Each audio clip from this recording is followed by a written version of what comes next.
was delivering a package, he forgot to put his truck in park, and it actually rolled back and hit their car and their house. And when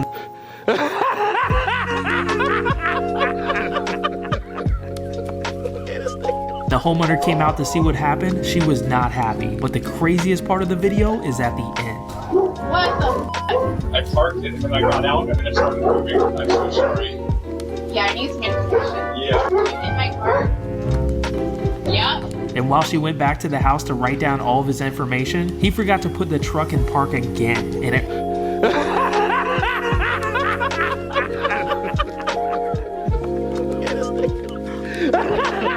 rolled away, hitting the neighbor's car.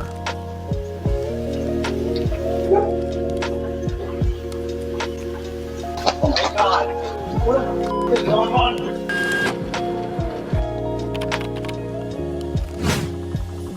Tragedy, a 5-year-old boy died. Another was hurt when strong winds sent a bounce house at a Maryland minor league baseball park flying at least 15 feet into the air. ABC's Perry Russum has the details. A heartbroken community tonight after a bounce house with children inside goes airborne, killing a 5-year-old boy. We're on the field, in the outfield on the first base side. We got the standby units and the North Medical Duty officer working on the 2 kids now. Officials say a gust of wind at a baseball game in southern Maryland threw the bounce house 15 to 20 feet in the air, sending children falling to the ground. I need a second helicopter per consult from North Medical to Children's Hospital. This happened during a Southern Maryland Blue Crabs game Friday night an hour south of Washington, D.C. Players surrounding the bounce house on the field, some in apparent disbelief. It's not clear if the bounce house was secured to the ground or where it was before going airborne. Pictures from the scene show a playground nearby. A second child has non-life-threatening injuries. The name of the 5-year-old boy who was killed has not been released. He's from a town about 10 minutes away from that stadium, Lizzie. Such an awful story.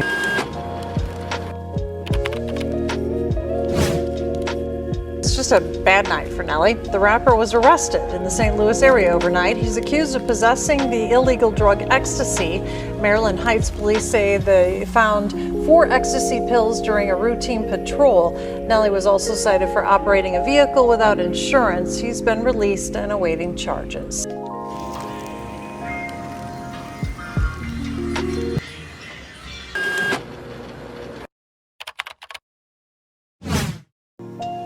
They had 2 people who were testifying remotely in the Federal Witness Protection Program who dated Nicole's sisters. Their testimony was that it was a message to them to keep silent or their girlfriends, Nicole's sisters, would get exterminated. So where were they from? That hypothetical organization that's got contacts with Cicely. Now, it just happens that I know personally the guy that made the gloves. I know personally, in fact, he was my brother, the person that was the expert knife killing that the prosecution called. All right? Now, my brother, who did not testify in front of the jury, when he was asked to assess the knife killing, he said, first off, OJ is a right-handed guy. Whoever did this killing is a left-handed person. Said each of the victims, Nicole and Goldman, were struck by a fatal blow with a knife turned sideways that slid in next to the central cartilage and the rib cage that tore up the aorta and upper 2 chambers of the heart. Then their throats were slit ear to ear, and somebody used some pliers to pull their tongues out through the slit throat. That's called a Colombian necktie. And meanwhile, in the blood, when they took him out on the scene, since he dealt with this kind of forensics, he says there's somebody that has a size 9 shoe and somebody that wore a size 10.5 shoe that's leaving tracks. OJ wears a size 12. And the blood that they supposedly say they found because somebody got a slight wound on something like a finger, that's the sample that has 96,000 other people in LA County that could have donated it. And it definitely wasn't OJ, but Nancy Grace said it was. Now, the problem was also this, planting evidence. The jury saw this, and Cochran brilliantly used it in final argument. There had been so many instances where people were accusing LAPD of coming in and stealing from upscale homes that they had a security squad that would be sent in to video a scene before the crime scene detectives started their work so you could see what was in there. Well, 1:14 on the clock in the video, you can see them video the foot of the bed. There are no bloody socks. There are no bloody socks. There are no socks in there at all. It's well lit. About 5 minutes later, you can hear this, "Sir, who are you?" And you can hear somebody who's identifying himself as Detective Furman, and they tell him he has to leave immediately. The jury saw this. Cochran is arguing from this at final argument. A few minutes later, "Sir, didn't we tell you you had to leave? Detective Furman, isn't it?" "Yes, sir. You got to go out of here right now." And they pan the camera around, and where is Furman? You can see through 2 doors into the bedroom. Furman is standing right there at the foot of the bed.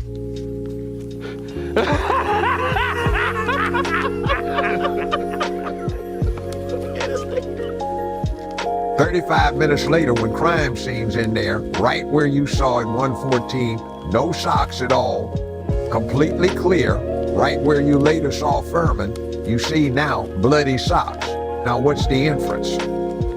Furman planted the bloody socks. You find that Furman has testified he found the size X glove that fits him, that does not fit OJ.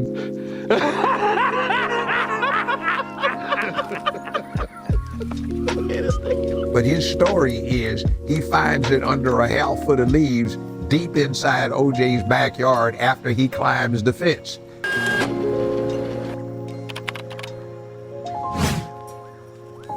So, peace and blessings to the tribe. Y'all like, share, and subscribe. Remember, man, they said it, now we speaking on it. I am Mr. Telescope, and you are now watching the Telescope channel. So, while I'm outside and I'm out here giving y'all this premium Black Negro news that y'all can tap into, y'all let me know what y'all think in that comment section. Y'all make sure y'all hit that like button, and then y'all make sure y'all subscribe to the channel so you can be, and make sure you hit the notification bell so you can be notified every time I drop a video. But just getting straight into the news,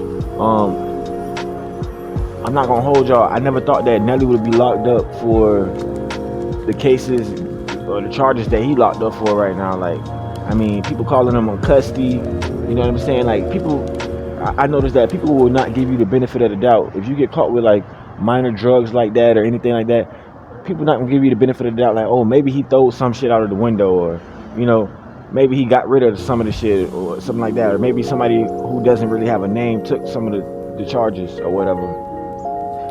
They're not gonna give you that benefit of the doubt. They're just gonna talk down on you. They're gonna talk bad about you. So you gotta know in your head like what you've done and be confident and, you know, set within yourself, because motherfuckers gonna talk down on you at any chance they get. Now, jumping into, you know, why he got pulled over, they saying that it was because of, you know, not having valid insurance. Okay, he don't got valid insurance. They wound up pulling him out of the car. They searched him. They found the pills on this person. Now, with Nelly, like, you know, being with Ashanti, and, you know, and then the crazy part about that is like, you know, like Boosie said, people be hypnotized by hatred. It's always in your city. What are the odds? This man could probably go around the whole country 5 times over. But what are the odds you get flipped in your city? So they probably been watching him, probably targeting him or something like that, and they know what he was up to, or what, you know what I'm saying, what he was doing or whatever. They probably know his car, whatever, you know. But nevertheless, man, on to the next story. So here we have the balloon, the blowhouse. Let's talk about the blowhouse. The blowhouse is crazy because a child actually died in the blowhouse. I mean, not the blowhouse, but the bounce house. Sorry, the bounce house is crazy because somebody kid actually died in the bounce house. It was 5 other kids in there. One didn't have life-threatening injuries, and the other one died, and then I'm guessing the other 3 survived. But this blowhouse, this bounce house was in mid-air and landed mid-game on a goddamn baseball field. So to me, bro, like, that within itself, that story right there, I thought was like one of the most craziest, and that's what those are the type of stories that I like to bring to y'all. Like stories that you won't rarely hear. You won't see these stories any and everywhere. You know, a bounce house. I don't know why I keep on saying blow house, but y'all excuse me, man. A bounce house in the air, you know, 15 feet up or whatever, flying out, and like that's just crazy. And like we all can remember, we all done went to the parties when we were kids, got in the bounce house, and sometimes the bounce house be, you know, a little janky. The bounce house might be having water in it, or the bounce house ain't no air in it. You know, you getting trapped in the corners, you almost suffocate, you can't breathe, the kids jumping everywhere. You know, the bounce house was always the crazy spot to be at the parties, especially if you were the kid, because you was living in different times from the adult. So they wasn't even in our world. We was like the Rugrats. Like they ain't even understand us, but we understood them. And when they come around, you know, we act accordingly. But like the bounce house is like our own little world. When we go to the cookout, we get our plates and go to the bounce house. We get our sodas and go to the bounce house. We chilling in the bounce house. After we get done eating, we go and play in the bounce house. The bounce house was the spot. Anybody that been to a hood party or really FBA party, you know the bounce house is the spot. So that was crazy just to see, you know, those kids pretty much be damn near traumatized and had to be subjected to the bounce house flying out like that, and you know, killing one of their friends or family members. And that's gonna traumatize them. They never want to see another bounce house again. Not only that, you know, you got the bounce house. They wondering if the bounce house was like, you know, put down correctly, if the stakes were right to hold the bounce house down. But I mean, when you in places like that have tornadoes and storms and stuff like that, and it's hurricane season and storm season, I mean, I just think that stuff like bounce houses is just not safe. Especially if you know it's tornadoes around there. That tornado will pick up a damn car. You think it can't pick up a bounce house? So that's crazy. In other news, I had to repost your boy Judge Joe Brown, man. But we're gonna get into that in the next clip. Y'all check this out. Telescope.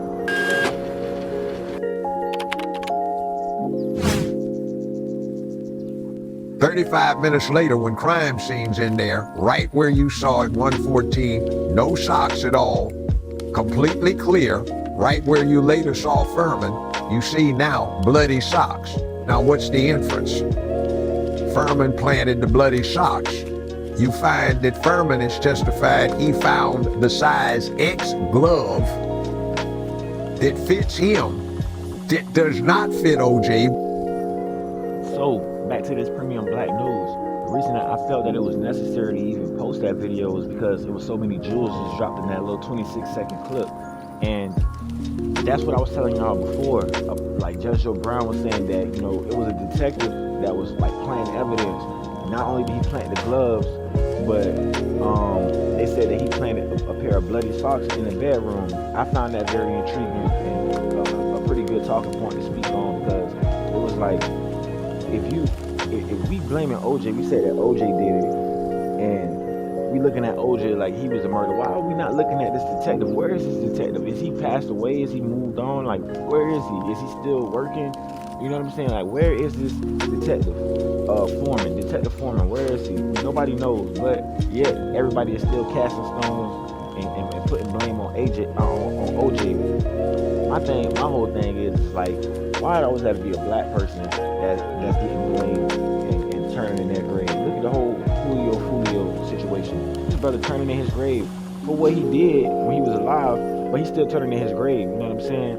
You don't see that with our counterparts, our white counterparts, our Hispanic counterparts, even Asian counterparts. We don't see that. That's very rare. You know what I'm saying? It's a rarity to see that. If it is happening, it's probably like 1 or 2 cases, you know, throughout that whole year, maybe even throughout 3 years. It's not like every week it's somebody putting the blame on a black person for doing something. And like I said, this channel is not race baiting. It's not about black and white, stuff like that, but we call it as we see it over here. You know what I'm saying? And the people that subscribe to this channel know this. So we're not biased at all. You know what I'm saying? Definitely not racist. We can't be racist. I can't be racist. I'm black. And I call it as I see it. But Judge Joe Brown has some interesting facts in there, and I just wanted to drop that in there for y'all.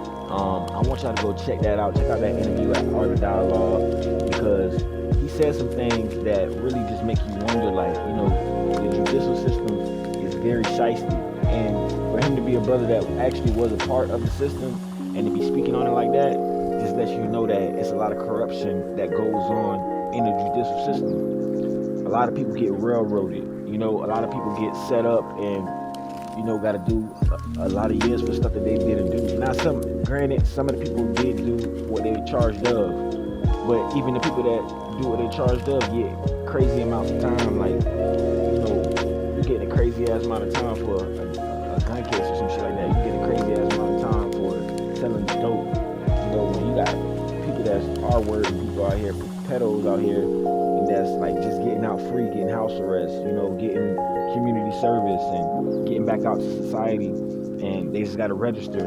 These are the type of things that I find like, just like, to me, I find stuff like that just crazy. Like, it's astronomical that these people can still get out and live a regular life.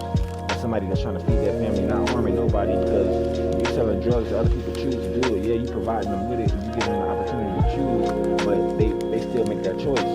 So I don't really shun that or look so bad upon that. But when you got people that are, you know, preying on kids and stuff like that, like preying on the weak, you know, that's malicious, man. That's sinister at its finest. And I don't agree with that. I can never support nothing like that. I can never support anybody that does anything like that. I have a part of that. So with that being said, man, y'all make sure that y'all comment. You know what I'm saying? Y'all comment on this video. I appreciate y'all coming to watch. You know, I had to bring y'all this news. It was imperative that I did, and I'm glad that I did. I got 2 more videos coming for y'all. Y'all stay on the lookout for that. Make sure y'all hit the subscribe button, hit the notification bell, so that when I do drop these videos, y'all can be notified. But nevertheless, remember, man, they said it. Now we speaking on it. I'm Mr. Telescope, and you are now watching the Telescope channel. Telescope.